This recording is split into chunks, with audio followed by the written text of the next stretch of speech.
Hey Creep Freaks, got a story today that was originally called Paper Mache. Through the course of writing the story, I thought Carnival Masks seemed a much more appropriate title, so that's what I went with. Carnival Mask, written in red by Ren Bryant. I feel like a wimp, a scared child. So what if I'm alone in this house? So what if there's a noise from the other bedroom? It's just a click, a tapping really. That's no reason to stuff my head under the covers, to play dead, and hope that whatever's making the noise doesn't know I'm here. It's just a click, Bradley. Don't let it get to you.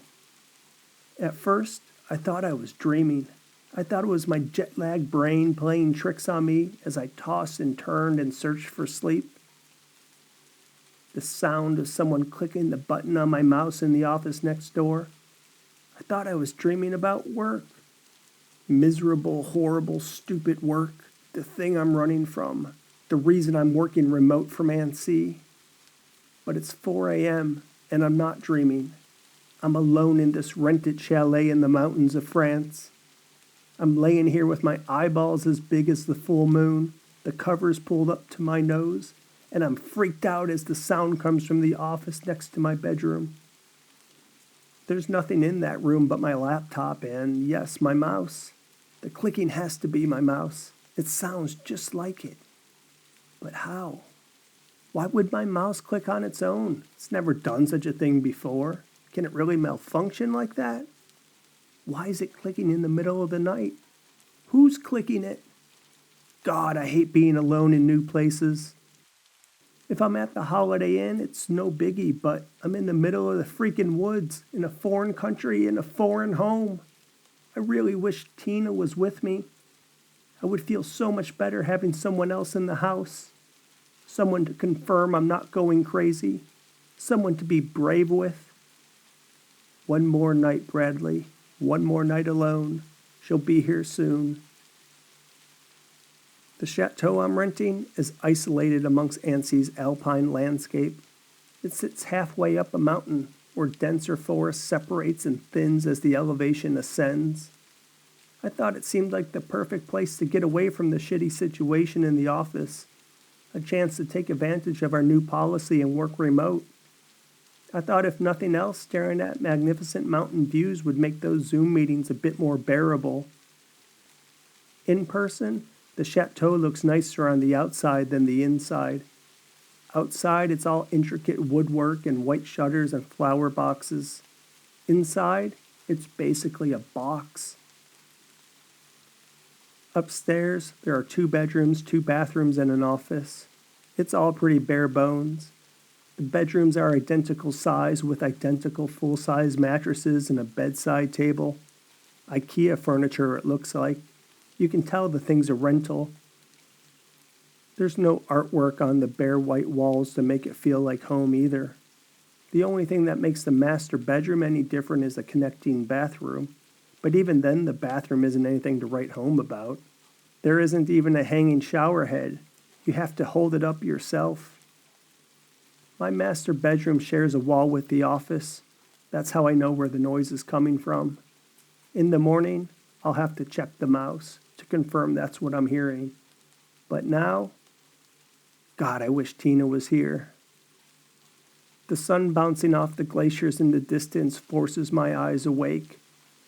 I didn't even know I went back to sleep after the click stopped. But the feeling of being somewhere new and foreign, of not waking up in your own bed, it washes over me and I'm momentarily discombobulated. My sleep-deprived brain briefly forgets where I'm at.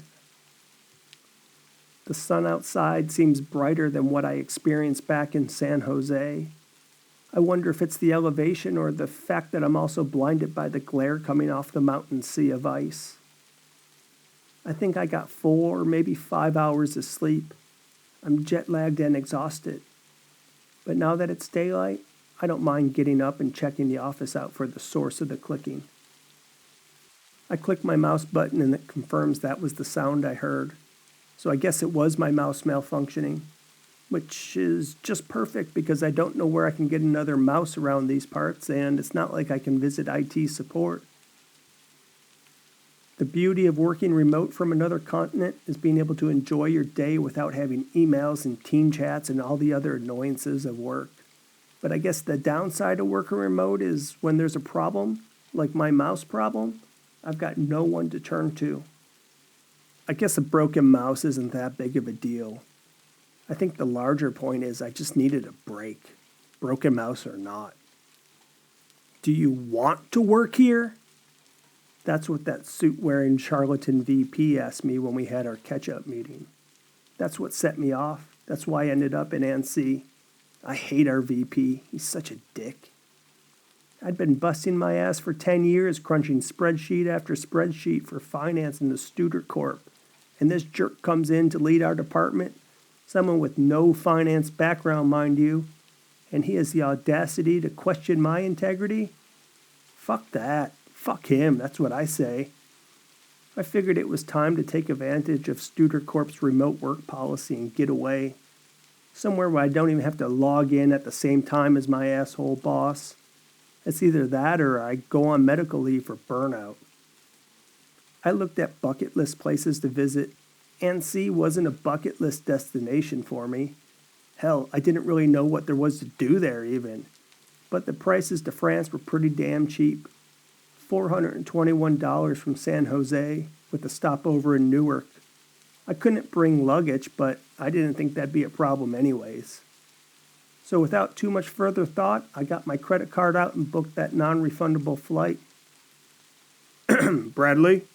The voice startles me, making the hair on the back of my neck stand up and making me sit to attention. I don't have time to close out the tab with my flight confirmation on it. Just taking advantage of our remote work policy, I say. Well, fill out the leave in the HR portal, Joshua says. Mark it on the team calendar, too. Enjoy the vacation, working remote. You got it, Joshua. I give him a thumbs up and a fake-ass smile. Hey, Bradley. It's Tina, my girlfriend, popping her head up over the cubicle wall like a whack-a-mole. Tina works in compliance and sits in the cubicle kitty corner to me. It's nice being able to say she's my girlfriend again, though we're taking it slower this time. We were together for a while, but then I did some stupid stuff. You know, flirting with girls at work, that sort of thing. Anyways, Tina got pissed and we broke up. She said I always thought of myself first. I said, of course I don't, but actually, she was probably right. Anyways, I promised Tina that she could really trust me, so we decided to try again. And Tina seems like she's determined to make sure my eyes don't wander anymore. She knows I'm a runner, so she went hardcore into working out. She did this while we were apart. I think it was part of a game to get me to notice her again. She started wearing tight pants every day when we were separated too. I guess wanting me to look at her ass, which I did, by the way. She also did her blonde hair up in this bun that gave her a sexy ballerina look. Anyways, look, I'm not complaining. These things are good. Like I said, it's cool we're back together. I really do want to be with her. I really missed her a lot. Hey, I heard Joshua, Tina says. What a jerk. Hey, good for you for getting away. So where are you heading? France. I'm leaving in 2 weeks. And you're coming with me. It was another impulsive decision. I had actually only booked my flight, but seeing Tina stare at me, her cute petite chin resting on the cubicle wall, I knew I had to ask her to go with me. If she didn't trust my eyes not to wander in the office, no way she would trust me in the most romantic country in the world. She'd get suspicious that something was up, even if it wasn't true, and we'd split up again, probably for good. Tina's face upturned and her blue eyes sparkled. It was as if I said something magical, the right combination of boyfriend words. But then her face turned sour. I wish I could go, she says. But I've got my code of conduct report due, and plus, I don't have the money or a passport. I put on a thinking face, tapping my lips with my fingers. I knew I couldn't let this opportunity get away. I knew I had to get her with me, If I did, any sins I committed in the past would be wiped away. Well, I'm working remote, I say. You can do it too. Take advantage of the new Studer remote policy. Use it or lose it, right? Yeah, but the money, she said. The passport. She looked down, pushing her lips out, sad and pouty. Well, I've got some extra cash, I tell her. Yeah, I'm going to buy you a ticket right now.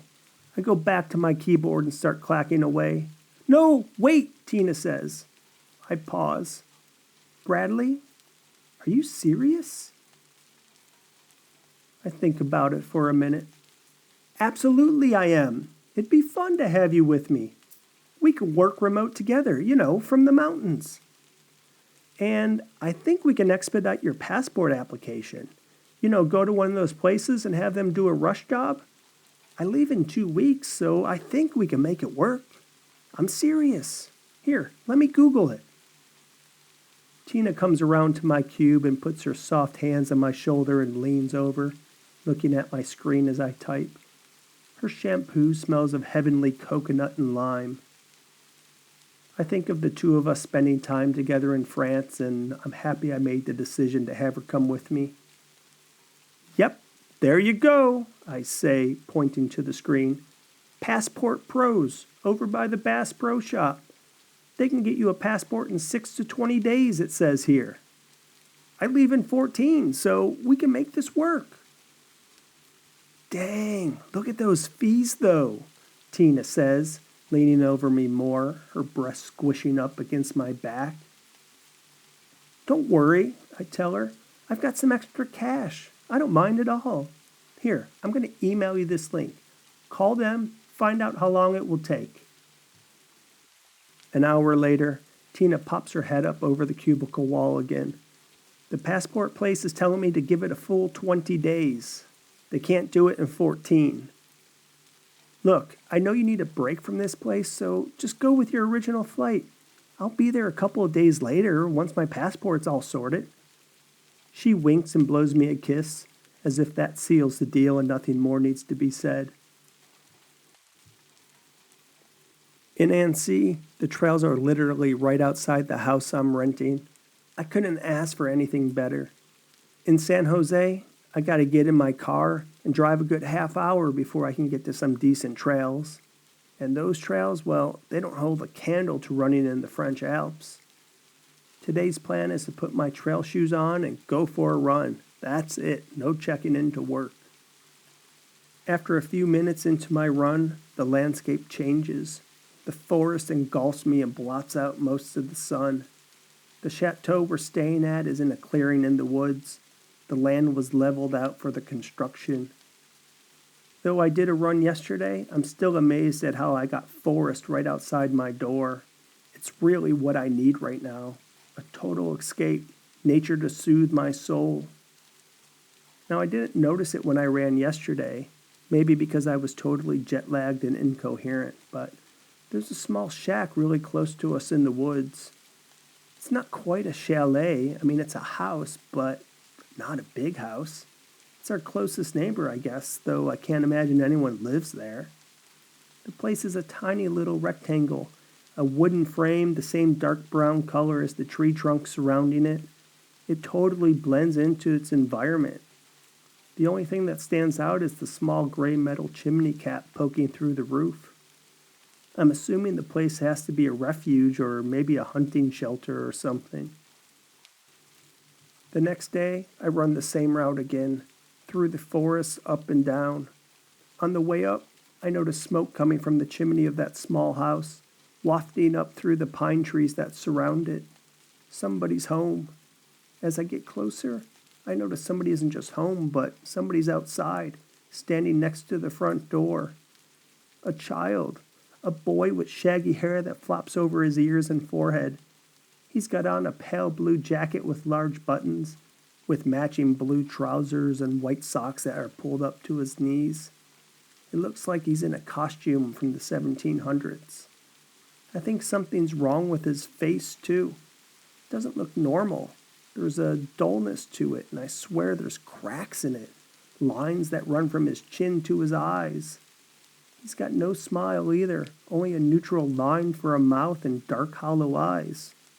Actually, I don't see any eyes at all, just black holes. I shrug and think it's just another weird thing you see while running and continue my run up the mountain. On the way back down, I see the boy still outside the house. He still has on the dress coat, still with the half pants and the pulled up socks. He's still in the exact same spot. Though I've been running for an hour, he doesn't appear to have moved an inch. I give a nod of the head this time. There's no response. I squint and look at his face. It's a mask. It has to be. A doll mask or something like that. As if this whole thing wasn't weird enough, now it's even weirder. The kid gives me the heebie-jeebies as I run by. I put the kettle on when Tina arrives midday, but she rejects the notion of caffeine. She says her flight was a nightmare and she needs to sleep. I tell her she should try to stay up so she can get adjusted to European time as quickly as possible, but Tina insists on an hour's nap. "Wake me if I don't get up," she says.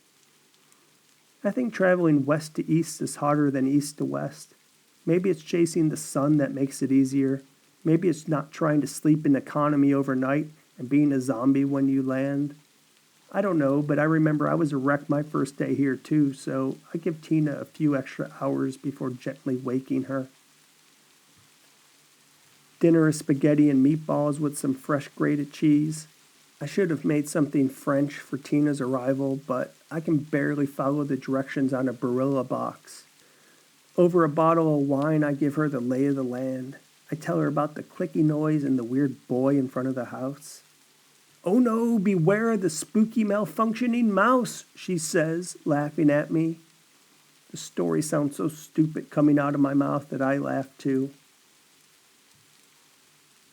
After a good night's sleep, no clicking, at least nothing that woke me up, Tina and I lace up our shoes and head out for a mid-morning run. I wanted to get out earlier, but Tina said she was so jet-lagged she needed more time to wake up. Though the sun is above the tree line, its warmth isn't yet at full strength. I shiver and rub my arms, wishing I had worn a jacket rather than heading out with only a long-sleeve running shirt. "Wow, this is beautiful," Tina says, admiring the forested mountain landscape around us. Beams of sunlight wink on the canopy floor, creating a checkerboard of shadows. "Nothing like back home," she says. "I can see why you decided to get away here." We only run for about 30 minutes before Tina says she has to turn around. Her legs are too tired to go further, she says, and her lungs are on fire. She's not used to doing trail running at this elevation. So on the way back, we go slower. There's less huffing and puffing and more talking. Off in the distance, I see the chimney coming from that lonely cabin in the woods, puffs of gray that look like smoke signals. The canopy of the surrounding forest keeps the house in the shadows, hidden from the world around it, embedding its place within the forest as its natural home. I pointed out to Tina. "When I ran past that house yesterday, there was this weird kid outside, the one I was telling you about. He was kind of freaky, didn't wave or nothing, and he had this plastic-looking face." "Why would he wave?" Tina says, stretching out her words as she catches her breath. "I mean, hello? Stranger danger." I slow my pace and Tina gives me a thankful nod and smile. As we get closer to the cabin, we see the boy standing outside the front door. Just as I had seen him before, but this time, he's not alone. This time there's an old lady with him, his mother, I presume, or grandmother. "There he is," I whisper to Tina. "Well, at least somebody's with him," Tina says. We're about 50 yards from the cabin's door, but even from that distance, I can see the woman looks different than the boy. First, she's dressed down as much as he's dressed up. The boy still wears that fancy suit, the one with the buttons that run all up and down its front, the one with the puffy collar that screams something from another time period. The woman, however, she's wearing a frumpy pale dress with an apron covering the front. It's as if the boy is ready for church and the woman's ready to sweep floors. The woman's figure is that of a plump grandma, and her face, I can't make out any features, but her face looks normal. It doesn't have the same plastic shine that the boy's face has. No cracks, nothing like that. Tina and I wave and nod as we run past. There's no response from the boy or the lady. You're right about them, Tina says. Kinda weird. Maybe they don't get that many people running past their place. I mean, we are in the woods. Back at the house, Tina and I grab some water and settle in for the day. We shower separately, not together, though I was hoping, and log into our work laptops, making sure there's no fires to put out. Seeing none, we decided head into town and grab lunch in an auberge that got good reviews. I read there's a big Venetian-style Carnival celebration that happens around here next weekend, Tina says as she pokes holes into her wedge salad. They get all dressed up, masks, elaborate dresses, everything. I saw some photos in a magazine when I was on the train here from Lyon. Seems like it'd be cool to see. You want to go check it out? I stuff a piece of bread with butter on it into my mouth and shrug. Why not? I mumble. As the waiter pours a local vintage of red wine, I ask about the house in the woods. The waiter smiles and says there's a lot of houses in the woods. We are near the mountains, after all. I look down sheepishly and say, yeah, you've got a point. Tina cuts in and describes the small house and its location and seeing the woman and the kid. Ah, that house, the waiter says, cradling our bottle of wine in his arms like a baby. I wouldn't go near that house. The woman who lives there, she used to be the finest mask maker in the area. Her masks were the talk of town, and she won awards for her Venetian Carnival mask. But she doesn't make those masks anymore. Now she's a witch. She can bring back the dead. I giggled under my breath. I wondered if the waiter overheard Tina talking about us going to Carnival. I mean, the guy has to be pulling our leg or it's some sort of French joke. Tina talks about seeing the Carnival festival, then suddenly we're told some story about a witch and Carnival. No, it's not a coincidence, I don't think. Really? You got witches here? I respond. I knew NC was known for a lot of things, but I didn't know witches was one of them.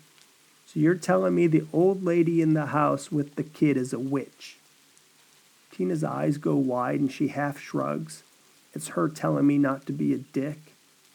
I don't mean to be disrespectful, but the story's preposterous. The family of the woman died, the waiter continues, seemingly unaware I was being sarcastic. Her husband and son. She was so distraught that she did anything she could to bring them back. And somehow, she did. But they weren't the same as before. Now, I've never seen them, so I can't be sure, but I've been told they look like puppets. They come back for one weekend during Carnival. It has something to do with the spring rebirth. At least, that's what people say. Tina places her hand over her mouth and leans forward, listening to the waiter. She's buying the story, hook, line, and sinker. Don't go near that house, the waiter warns. She needs to kill to animate her loved ones. She needs life for life. The waiter sets down the bottle of wine with a clunk and leaves. I chuckle. Well, that was something, I say to Tina. We need to watch out for the witch next door. Tina sips wine with a concerned look on her face. I decide to drop the subject and talk about work instead. At 4 a.m, I hear the clicky noise again coming from the office. It startles me awake and makes me duck under the covers. But now I remember Tina's in the house, so I work up the courage to get out of bed. I need to see if she hears those noises too. I turn on my iPhone flashlight and hold it at arm's length, thinking maybe I can blind the ghost or whatever it is in the office if I come across it. I slowly open my bedroom door and see that the light is on in the office. My heart jumps, but I remember Tina's here. When I enter the room, she's stroking a black cat who's rubbing against her and purring. This is your mysterious mouse clicker, Tina says. She jumped through the open window and comes in here and plays with your mouse. I wasn't sleeping when it started, so I decided to come and check it out.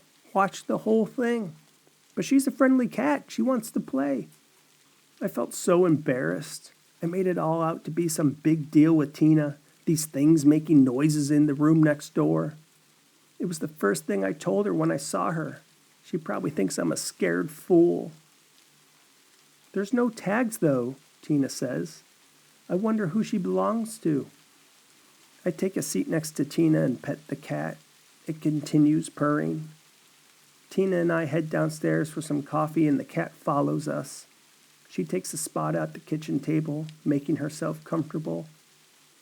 I think I'm gonna call her Spooky, Tina says, looking at me playfully. You know, because it scared the crap out of you. Ha ha, I say. Tina and I get ready for our morning jog. The cat seems to be on our schedule because she starts pawing at the door. We let her outside and the cat takes a few steps and looks back at us. We start walking, limbering ourselves up for the run. The cat walks ahead of us, stops, and looks back again. Maybe we should follow her, Tina says. Would be good to make sure she gets home and all. Fine, I say, but don't think you're getting out of running. As we walk, the cat makes a beeline into the forest, trotting on our running path. It looks back on occasion, making sure we're keeping up before continuing its path forward. In the distance ahead is the shack, the one with the chimney puffing out gray smoke, the one with the witch, according to the waiter. I can make out the boy still standing on the porch. He's got the same frozen look he's had on every time I've seen him. Uh-oh, I say to Tina. It's the black cat of the witch, I laugh. You can't make this stuff up. Yeah, Tina says. She stops walking and concern washes over her face. Listen, we know now who the owner is. The cat's fine. Let's go on our run, I tell her. As we turn to run, from out of nowhere, an old woman in a smock blocks our path. It was the woman that was next to the boy yesterday. I have no idea how she got there or where she came from. Both Tina and I jump back and scream in fright. Up close, the woman is hideous looking. Her hair is an untamed silver knotty bush. Her skin is shriveled and saggy with liver spots that match the color of her bloodshot eyes. Her nose features prominently what I would consider a French nose, hawkish with a pronounced bridge. She's chubby, wearing the same pale dress and dirty white embroidered smock we saw earlier. I'm now starting to think that the waiter was correct. Tina and I turn to run in the opposite direction and she's in front of us again. I have no idea how she's doing this magic trick, but whatever direction we face, she's there. The cat comes back to our feet and purrs as it rubs against our shins. From the pocket in her smock, the old woman pulls out a knife and stabs it in our direction, making us walk backwards, back towards her house in the woods. Tina looks at me with fear in her eyes. Thinking I can take the old woman, I turn to confront her, but she slashes me with the knife, making my forearm bleed. The lady may be old, but her reflexes seem just fine. Tina and I don't resist anymore and continue walking to her place. As we get closer, I see the boy standing on the porch. It's the same spot I've always seen him in the same clothes too. In fact, nothing about him has changed or moved. He seems like a statue. I ask the woman about the boy, but she says nothing, only jabs a knife in our direction when I start any conversation. As we get to her house, I notice the boy is a statue. At least he appears to be. His face is cracked like I saw a flesh-toned porcelain doll with tiny cracks running in all directions. Except the face isn't exactly porcelain, it's something else. Something smooth and shiny, maybe made of plastic like I thought before. It's really hard to tell. But it's clear it's a mask, that much is clear. I can see how it's peeling and cracking at the hairline. So, at least part of what the waiter said was true. She is a mask maker. Up close, I see the boys wearing an ornate blue velvet suit embroidered with yellow silk with matching yellow buttons. Under the jacket is a linen shirt with frills. His pants go just below his knees with his lower legs covered by white socks. It looks like something from the 18th century. It's the type of outfit they wear at Carnival, Tina whispers. The woman leads us into her house, where there's a roaring fire in the fireplace. The house smells of formaldehyde and noxious chemicals. The furniture and knickknacks in the house look 40 years old, if not more. Scattered around the living room are various supplies for mask making, molds of different shapes, feathers of different colors, a selection of cutting and shaping tools, and 2 big empty 50-gallon vats in the corner that stink like sun-baked trash. She leads us into the kitchen, where there's another fire going and a man sitting at the kitchen table. He's dressed the same as the boy with clothing from a long-ago era, and his face is also a crumbling mask. The older man's mask is in much worse shape than the boy. There aren't just cracks on his mask, but there's chunks missing by the jaw.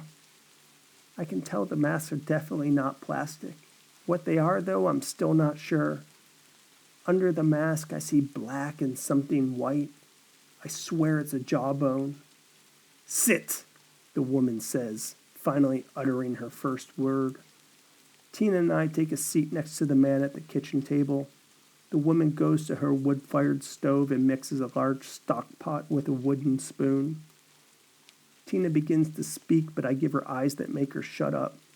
We need to figure a way out of this place, not antagonize this woman. I got cut once. I don't want Tina getting sliced. Excuse me, I need to use the bathroom, Tina says, ignoring my pleading look. You know, I gotta pee. I can't hold it. The old woman stops stirring and turns to look at Tina. She wipes her hands on her apron and lets out a grunt through her nose.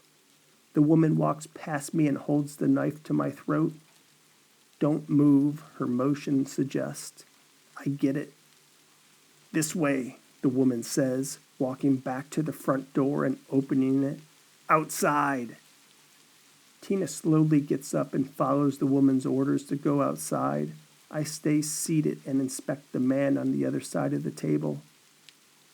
If this woman really was the top mask maker in the area, I think either she wasn't very good or her age has caught up with her, because the quality is really poor. I can see where the mask is attached to whatever's underneath it. No, I think. Not whatever, it's whoever. I think back to the waiter and what we were told about the old woman's husband and son. Could it be them under the mask? I take a closer look at the hole and I'm convinced it's bone I see under there, that under this cracking and peeling mask there's a rotting human being. The thought makes me sick to my stomach. Tina comes back and so does the knife-wielding woman. I gotta go now too, I say, standing up and holding my crotch. Tina mouths, "What are you doing?" I give her a wide-eyed shrug. It's the truth. I don't know what I'm doing. I'm just trying to buy us some time to think. I think I could take the woman out, but if I'm wrong, then it's game over. And if that happens, Tina's done for as well. I need to wait for the right moment to attack. The old woman looks at me with the crooked bloodshot eye. She knows I'm up to something. I know I'm up to something too, but I just don't know what it is yet. "Come," she says. I walk in front of her and I can feel the tip of the knife pressed into my back. We exit, and next to the front door I see a wet spot from where Tina relieved herself. "Go," the cankerous woman says. I pull down my running pants and look at her. Privacy, please?" "Run and die," the woman says. She turns around and I pretend to go. I look around for anything that could save us. Anyone hiking through the woods or a large stick I could run to and use as a weapon. But there's nothing. Nothing but the boy with the plasticky cracked face. A face I now see has a red streak coming from its eyes. It looks like the boy statue was crying tears. As I'm staring at the boy's face, he blinks. It's enough to make me jump and yelp. The old woman turns around and my pants are still down, exposing myself to her. "I'm sorry, the wind was cold," I say. The woman opens up the front door and motions with her knife to enter. As I walk past the boy, I swear I hear him whisper, "Help." The old woman continues at the stove, stirring and whistling a tune. She goes into the living room and the sound of things being thrown around echo throughout the house. She curses. I understand merde, but not the rest of what she says. "What is this? How?" Tina whispers. Her face is a blubbering mess of tears and snot. Her blonde hair a frazzled mess that falls into her eyes and makes her blink repeatedly. "I don't know," I whisper back. I take her hand in mine and give a squeeze to let her know we're in this together. The old woman comes waddling back into the kitchen, still spitting vinegar. She pulls out her knife and forces us to the back room, where 2 dog crates sit on the floor. "In," she says. When neither of us move, she pokes us with the knife in the back, hard enough to pierce us with the knife's tip. A circle of red stains the back of Tina's shirt. We climb into the cages on our hands and knees, and the woman clicks a lock and leaves the room. She slams the door, and we hear the sound of the door locking from the other side. What the fuck, Tina whispers, getting hysterical. "We're gonna die, we're gonna die, we're gonna die. She's gonna kill us. No one will know." "Tina, stop," I say. "We need to stay calm. We're gonna get out of here." It was a tall order. We both knew we were in deep shit, and I wasn't sure how we were going to get out of here, but I knew panicking wasn't going to help. I wish I could hold Tina's hand, give her a hug, do something to comfort her. Instead, we're on all 4 in dog crates without even a bowl of water. It's clear the woman who captured us was crazy. Whether she's a witch like the waiter said, I don't know, but I did see her cat-like reflexes when we tried to go in different directions in the woods. So maybe there's something to his story. The room grew darker as the day bid its adieu. The woman never came back in the room for us, and I fell asleep on the floor in a fetal position, listening to Tina sobbing. At some point in the middle of the night, the sounds of keys jangling and the door opening woke me up. I braced myself at the back of the cage, backing away like a scared puppy. A small silhouette stood in the door frame. It was the boy, the one I had seen on the porch. His body moved like a robot towards my cage. "Please, help me," the boy whispers, bending down and putting his fingers through my cage. His fingers were rotted stumps. Paper-thin decayed flesh hung off his knuckles. His voice was high-pitched. He clearly hadn't gone through puberty yet. "She will kill you tomorrow. She will put your bodies in those barrels you saw, the ones that are currently empty, turning you into goo. She'll use you to repair us, to fix our features, to make us whole again. Your liquefied body will give us life. But I don't want to live. I'm dead. Let me go to the great beyond.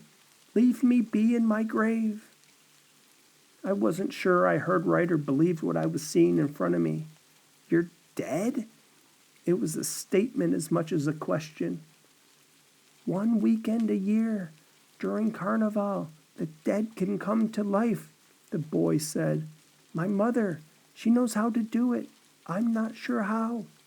But they say it's a time when demons come alive, a time of pagan rebirth. I died 12 years ago in a car crash. My father, too. My mother dug us up from our graves and began making the masks you see now. They're made from human remains. She was never like this before, never able to do this magic before. I don't know what happened, but I've seen her kill. She needs to kill to have what she needs to make our mask. But I can't take it anymore. Please help me. I want to be at peace." In the cage next to me, I heard Tina rustling. She was waking up. "Tina!" I whisper. "Tina!" Tina stirs but doesn't awaken. "Can you help us get out of here?" I ask the boy. The sound of whistling from the other side of the house cuts him off. Tina opens her eyes and screams. "Tina, shut up," I say. "You gotta be quiet." Tina covers her mouth, but her eyes are still bugged out. "I need to go," the boy says. He turns his body at the hips and stumbles out the door. He closes the door, but not all the way. Through the crack, I see him take a seat at the table, next to his decaying father. He sits motionless as the old woman comes back in the room, still whistling. Next to me, I can hear Tina hyperventilating. She's making sipping breaths in rapid-fire fashion. I want to help her, but I know if I say something, the woman on the other side of the door will surely hear me. The sun coming through the window forces my eyes awake. I guess I drifted off to sleep at some point after getting visited by the boy. I see Tina holding her knees to her chest, rocking back and forth in her cage. She's in bad shape mentally. "Are you okay?" I ask. What was that last night?" she says, ignoring my question. Her voice is unsteady. I don't think she slept at all. "He says he wants to help," I tell her. "He's trapped here, I guess, like us. But I don't know if we can trust him. I mean, if he wants to do something, why didn't he already?" I tell Tina how the boy says we're in danger, as if she didn't know this already, though I leave out the part about us being turned into goo and shaped into a mask. I figure if she's already on the edge, I don't want to push her over. I need her to be brave and strong. I'll need her help if we're to get out of here. The door's still open a crack. I see the boy and the husband still seated at the table, same as they were last night. It's as if they've been powered down or something. I don't know how it all works, and I don't know how the boy can help if he can't move. I wonder if she controls him, if it's a trap that the old woman is setting for us. I mean, the boy has not moved at all. I've seen him multiple times now, and he hasn't moved except for last night. The old woman comes into the kitchen and opens the door to our room, putting her hands on her hips, staring at us. The black cat trots in shortly after and rubs herself against our cage, purring. "Fuck you!" I spit at her. She smiles. "I'm not going to be one of your masks." "Ah, so you know," she says. "I'm not surprised. Everyone knows of my masks. They were the best in all of Carnival." Her voice trails off and her eyes look off into the distance. She looks as if she's drifting off in a daydream. Then the old woman shakes her head and glares at me. "That was ages ago. We don't have time now." She bends and unlocks my cage. The cat walks in and headbutts my knee. I look at Tina. She sticks out her finger of her cage, trying to touch my fingers, but is too far away. "Out!" the woman commands as she kicks my cage, making the metal bars rattle. I jump in fright and hit the top of my head on the cage. The cat runs from the room. I slowly climb out. My bones pop and crack from being unable to stretch for hours. I'm stiff beyond belief. My back, my shoulders, my neck. Between my ears is a splitting headache. The witch, and I'm 100% convinced she's a witch now, and what the waiter said was true, grabs my upper arm and pulls me from the room. Her other hand presses her knife into my ribs. "Tina!" I cry and reach my hand towards her. The witch pushes the tip of the knife into my ribs, making me docile and compliant. "Quiet, you," she says.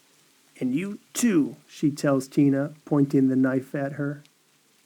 The witch sits me at the kitchen table, lashing my arms and legs with twine to hold me in place. I stare at the decomposing bodies of her husband and child. The man's mask has cracked further. Now it's not just his jawbones that's been exposed. Now there's no more nose, only a rotten nasal cavity that frames the blackness beneath. I'm not certain, but I think the father's hand has moved. I don't remember it being on the table like it is now. It reminds me of a gunslinger from the Old West, waiting for me to move, waiting to draw his gun and put me down. The boy stares at me with his empty eyes. I don't know if anyone's home.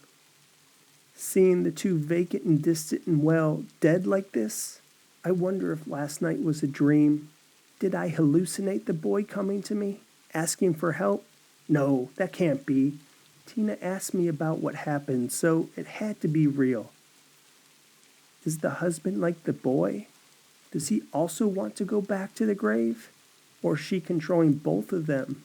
Is this nasty witch toying with us, tormenting us and making us suffer before she liquefies us and turns us into new masks for her dead loved ones? The cat goes into the room where Tina is located and I hear a commotion. A cat screaming, Tina yelling, ow, and a cage rattling. Bitch, I got your cat! Tina yells over the growls and hisses of the black cat. The witch runs back to the room where Tina is at and I hear shouting back and forth. The boy gets up out of his seat and starts to untie me while this is happening. To my surprise, the father does too. One unties my hands, the other unties my legs. As they work their bony fingers, pieces of decayed skin flake off of them like dandruff. As I stand, the woman comes out with Tina, holding the knife tight against her throat. Tina's face is bloody with cat scratches. When the witch sees me, she laughs. The husband and the boy grab my arms and hold them tight. Somehow, she's controlling them. The witch lets out a hideous cackle that makes the whole house shake. Oh, you will give so much life, the witch says, continuing her mucusy laugh. Fear. That's good. That's the secret of the weekend of rebirth. The more fear, the more life you will bring to my dearest Peter and Tim. The husband and son squeeze my arms tight. The husband turns his mask into my face and breathes a hideous breath. It smells of wet compost and makes my knees go weak. The witch lets out another cackle. I turn to the boy whose mouth is slightly upturned in a smile. I knew I shouldn't have trusted you, I say. To the processing room, the witch says, her voice now joyous. Oh, the suffering you will feel as your flesh and bones dissolve. First your feet and shins, then your entire legs. She lets out another cackle that shakes the windows. Her dead family tug at me to move with them to the other room. I resist, but they keep pulling. I sense weakness from the boy and lean all my weight into him, pushing him backwards, back towards the roaring fire of the kitchen. He trips over the base of the brick hearth and stumbles into the fire.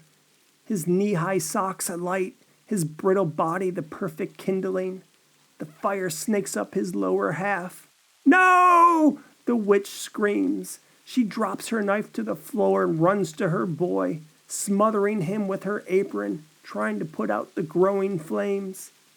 Tina stands watching in disbelief as the witch's dress catches fire. Tina, go! I yell. I notice the husband's grip is now slack in my arms, so I twist myself free. Come on, Tina! The witch shrieks and wails, patting at the fire on her dress as well as trying to put out the flames on her boy, whose mask is now melting. I run to the door and look back, wondering where Tina's at. The husband is holding her. She didn't get past him. Tina fights and pulls and yanks, but even in his half-dead state, he's too strong for her. Tina! I run back to help Tina, but stop and flinch as the fire belches. The boy's entire body ignites like one of the logs. Red and yellow flames flicker as his mask drips onto the floor like wax. The witch rolls back and forth on the ground, screaming while extinguishing the fire on her clothes. When there's only smoke left, she grunts and huffs and puffs with a satanic gurgle. Half of her dress is charred and the skin on her right arm is a reddened burnt mess that exposes pink muscle. You! The witch screams, pointing a shaky finger in my direction. Behind her, the walls of the kitchen burn, Black smoke rises to the ceiling, slowly filling the room. Tina frees herself from the husband and lunges in my direction. I reach out my hand for her, but the witch grabs her ankle, stopping her. I hold her hand and pull as hard as I can. The husband comes to life and rushes me, stopping me from helping Tina. As I fight the husband, I see Tina kick the witch in the face, sending her back to her son. The witch's dress catches fire again, and she lets out a deafening scream as the flames crawl over her body. The husband turns towards the commotion. I charge at his midsection, going at him with all my strength. Tina doesn't move, and the husband's emaciated corpse crashes into Tina. They both trip over each other, and the flaming witch straight into the fire. Tina screams, the witch screams. I watch as Tina's face melts and blackens with theirs, her burning arm outstretched towards me, her hand raised, looking for my help. I'm unable to do anything but stare as the heat singes my face. Her hand drops and the room becomes an inferno. I stand there with my jaw open until I can't take the sight and the smoke any longer. Back at the rented chateau, I watch as the house in the woods burns to its stone foundation. Surrounding trees char, but the forest doesn't go up in flames. I wonder whether the witch is really dead. If she could bring back her family, why couldn't she somehow work new magic? I shrug, figuring it doesn't much matter. I won't be here to find out. But I hope the husband and boy are at peace now. I hope Tina is at peace now too, that her death wasn't too painful. As I pack our belongings, I smile at Tina's face in her passport photo and wipe away my tears. She was so excited to be getting that passport. She had trusted me enough to come with me on this trip, and I got her killed. I don't know how I'm going to survive the pain in my heart, how I will get past the things I saw. When I get to town, I see people gathered, large crowds taking photos and oohing and awing. Carnival. I completely had forgotten. Tina wanted to see what it was all about. Around me, men and women in Venetian costumes and masks of all colors pose for photos. It's really a sight to behold. I can see why it attracts such crowds. Some of the masks have large feathers sticking out the top. Others wear ornate hats and clothing that matches what the boy wore. I can't help but think how similar some of the masks are to the ones the witch made. The only difference is that hers had a fleshy color. I take a seat on a park bench and watch as people stroll by. Some with children in hand, some happy couples, some single and alone. I wonder how the witch did it. How did she make her loved ones undead? I think back to what she told us about the lie in the warm water, what the boy told me when I was trapped in the cage. There has to be a way, I think. If she could do it, I could do it. I wonder if any of the secrets remain buried in the ashes of the witch's home. I wonder if anyone would miss one of the revelers milling around aimlessly in the streets.